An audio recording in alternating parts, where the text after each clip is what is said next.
उज्जैन महाकालेश्वर की कथा। देश के अलग अलग भागों में स्थित भगवान शिव के 12 ज्योतिर्लिंगों में श्री महाकालेश्वर एक प्रमुख ज्योतिर्लिंग है। इन्हें द्वादश ज्योतिर्लिंगों में से एक कहा जाता है। इस ज्योतिर्लिंग के दर्शन, पूजन, आराधना से भक्तों के जन्म जन्मांतर के सारे पाप समाप्त हो जाते हैं। ये भगवान शिव की कृपा के पात्र बनते हैं। यह परम पवित्र ज्योतिर्लिंग मध्य प्रदेश के उज्जैन नगर में है। महाभारत, शिव पुराण और स्कंद पुराण में महाकाल ज्योतिर्लिंग की महिमा का पूरे विस्तार के साथ वर्णन किया जाता गया है। कहा जाता है कि इस ज्योतिर्लिंग के दर्शन मात्र से ही व्यक्ति अकाल मृत्यु के प्रभाव से दूर हो जाता है, उसकी अकाल मृत्यु नहीं होती है। इस ज्योतिर्लिंग की कथा पुराणों में इस प्रकार वर्णित है। प्राचीन काल में उज्जैनी में राजा चंद्रसेन राज्य करते थे। वह परम शिव भक्त थे। एक दिन श्रीकर नामक 5 वर्ष का एक गोप बालक अपनी माँ के साथ उधर से गुजर रहा था। राजा का शिव पूजन देखकर उसे बहुत विस्मय और कौतूहल हुआ।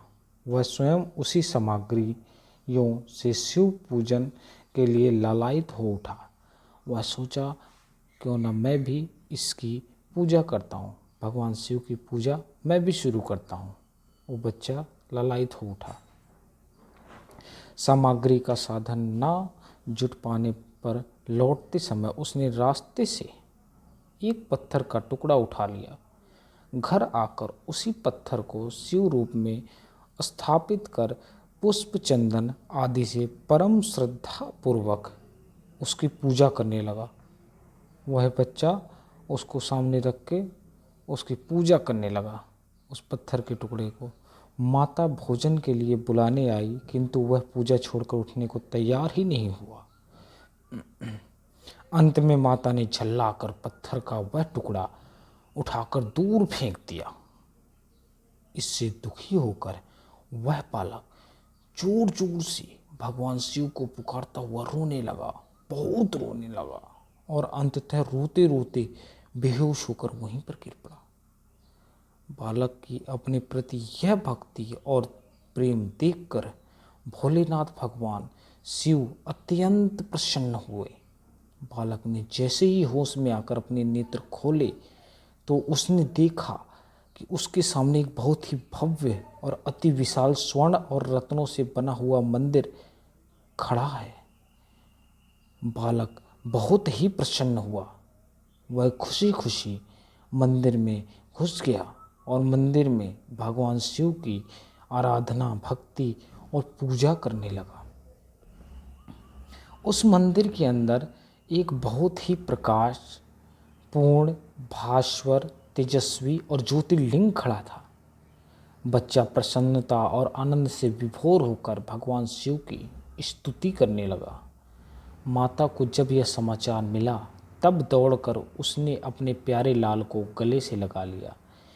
पीछे से राजा चंद्रसेन ने भी वहां पहुंचकर उस बच्चे की भक्ति और सिद्धि की बड़ी सराहना की और धीरे धीरे वहाँ पर बहुत बड़ी भीड़ जुट गई।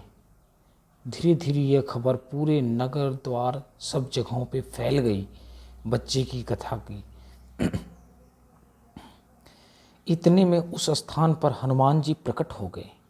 उन्होंने कहा, मनुष्यों, भगवान शंकर शीघ्र फल देने वाले देवताओं में सर्वप्रथम है।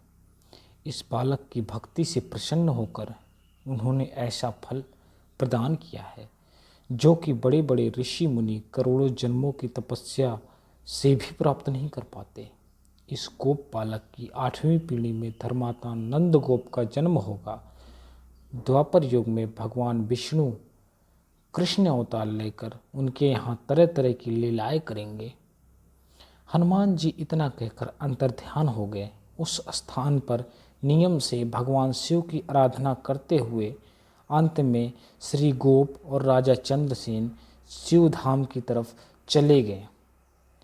इस प्रकार वहाँ पर ज्योतिर्लिंग की स्थापना हो गई थी और सभी तभी से वहीं पर पूजा करते हैं।